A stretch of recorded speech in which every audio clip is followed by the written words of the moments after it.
We're here in San Mateo at Draper University. It's a new building site for Tim Draper's company, and he's going to explain what it is, and then he's going to answer some questions for the De Anza students and basically the rest of the world about e-commerce and the sort of some of the riddles that need to be solved if you're going to do it. And there's a script that we've given him, a list of students' questions, and he's going to field those questions as quickly as he can and use his judgment calls on what he should be speaking about. So he's going to take over from here. Great. Hi, I'm Tim Draper, and I've had 27 years in the venture capital business, and we funded a lot of e-commerce companies.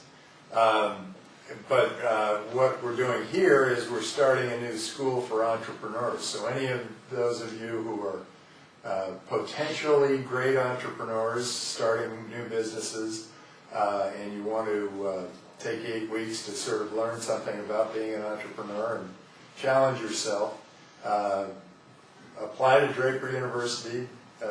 It's www.draperuniversity.com. Well, we kind of fell into it because we didn't really, as venture capitalists, we didn't really participate in e-commerce except as investors and board members of e-commerce companies. And e-commerce has taken so many twists and turns along the way that we were fortunate to be investors in Hotmail, and it had a wonderful marketing tool to spread throughout the world. I came up with this idea to say, get your free email at Hotmail at the bottom of everybody's email, and it was a way of spreading something like a virus spreads. I send you your email, you send it to your friends, and eventually everyone has it. So it was a very clever marketing technique, and people have used those marketing techniques for years. You want me to start over? Yes. Okay. For years now. E-commerce is a great opportunity. Reaching the consumer is a great market. There are 7 billion of us on the planet. But if you start an e-commerce company, you need to make sure that you reach all those people in some way. And a great way to reach them is through some sort of a viral marketing where your customer becomes your salesperson. Well, interestingly, when I started the venture capital business, that never really went online. We put up a website, but our goal there is just to identify those great entrepreneurs and help fund them. Here, though, we are making that determination at Draper University. We started a school here, and we have a location in San Mateo. It is growing, and things are going quite well here. And once we get it down to a real science, then we're going to take it online. But not until we really get it down to a science. And so our decision to go online will be when we really nailed the model. We know exactly what we want to teach everyone and what they get out of it in the offline school before we go online. I actually went away to high school. I went to Andover in prep school. Then I came back here and I went to Stanford and graduated in electrical engineering. That was a long time ago. Electrical engineering has changed a lot since then. And then I went back to Harvard Business School and got my MBA. And so that's my educational background. I serve a couple of marketplaces now because I still have my venture capital business, and it serves entrepreneurs. We serve entrepreneurs and we serve limited partners. Our limited partners are our investors. The venture capital business works like this. We go out and we raise money from wealthy people and from big institutions. And we put that into what's called a blind pool. And it's blind to the investors. And the reason it's blind is that those investors don't want any liability on anything that we do. So then we take that money and we put it, and we invest it into a number, maybe 20 different startups, different little companies. And then those companies, about half of them go out of business, and a few of them just float around there. But one or two make 10 or 20 times on our money, and so that's all we need so that we can do it again. And so that's kind of what we do. At the school, with this school, Draper University, we are making it up as we go along. We try things, some work, some don't, and we reevaluate, and then we try something else. The goal here is to take people who have a little bit of a spark, that really want to do something interesting with their life, and to really light that spark on fire. My direct competitors in the venture capital world there are quite a few. There are 1,000, maybe 2,000 venture firms around the world, and we compete with all of them. We sort of cooperate. We cooperate with them, but we compete with them. And the way we cooperate is we'll invest together with other venture capitalists so that we don't get too far extended on any one company. Like, you don't want to put as a venture capitalist, you want to put all your eggs in one basket. In the schooling world, our competitors are many.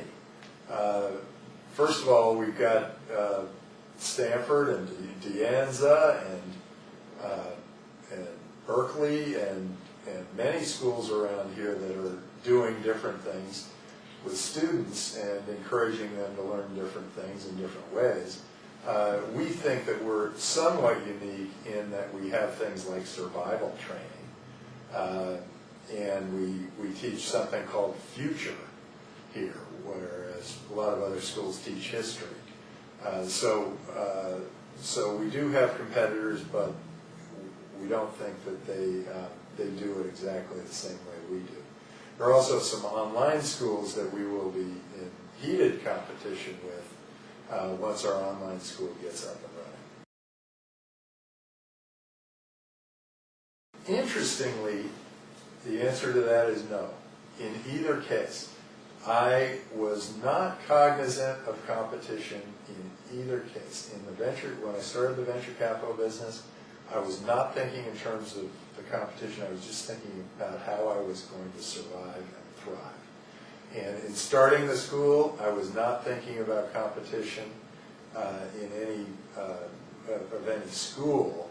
I did think a little bit about the competition that has been created in the venture capital world from incubators and angel investors.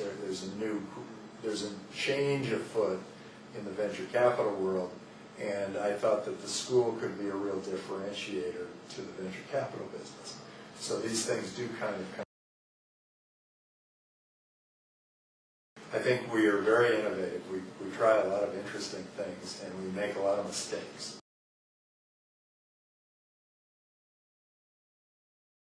We try not to personalize and customize, but if you're creating a school, each student is very much personal, and the product really does have to be somewhat customized to them. And we're going to try to automate all of that, but when you're dealing with people, they are each very much individual and very hard to turn into an e-commerce site. We have not built our site yet. We built a site for the venture capital business. And there are a few things that we're going to play around with when we build the site for the school. And we haven't nailed them all down, but we definitely want to make sure it is very unique, frictionless. And that, I think, if I gave you one piece of advice on e-commerce, it is to make it frictionless. Steve Jobs, when he came up with the first iPod, he said every time an engineer came to him with a new product, he said, I just want one button. One button, that was it. And what he was really telling them is, I want the customer to be able to use this product by just pushing one button. If you can get whatever it is you're doing down to 0 buttons, that's even better.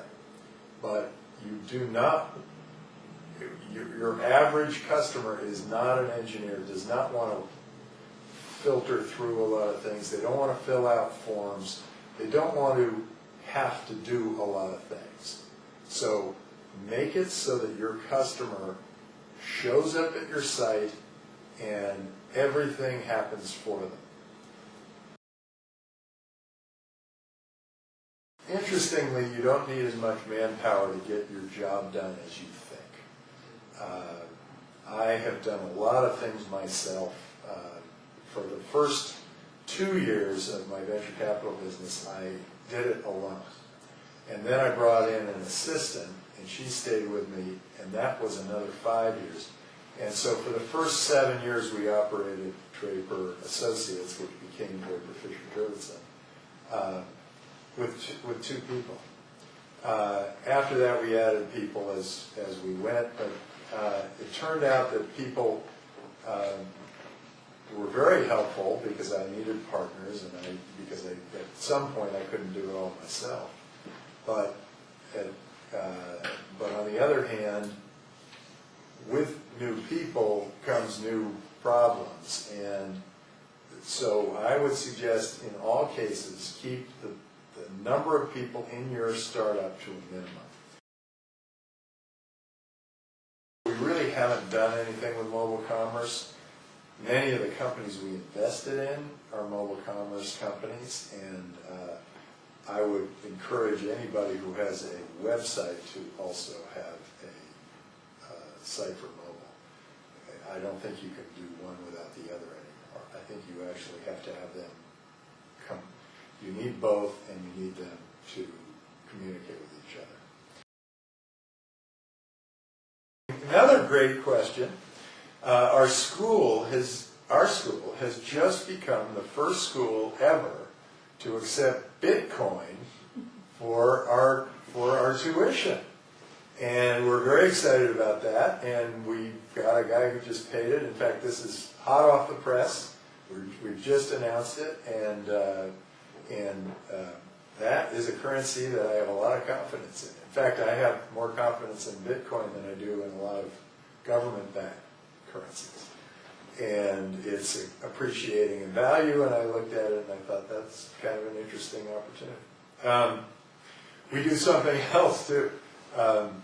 If you can't pay the full tuition up front, we'll do a layaway plan with you. Or we say that we'll take 2% of your income for the next 10 years. So there are a lot of ways for people to pay for tuition at Draper University. Our target population is people 18 to 28 who have a little bit of a spark, and maybe they were straight A students and they have this great idea, and maybe they weren't, but they have this other thing. They've got this creative side, or they've got this very ambitious side, or there's something to them that has this special entrepreneurial thing. We kind of look for that in the applications process as much as we do how high your grades are or where you go to school. Interestingly, in the venture capital business, I was the first venture capitalist to think in terms of marketing at all. They were a very small little club, and people kind of, engineers might have known how to reach them, and they kind of knocked on each other's doors to try to find each other. And then I realized that there are great ways to market, and so I started doing that.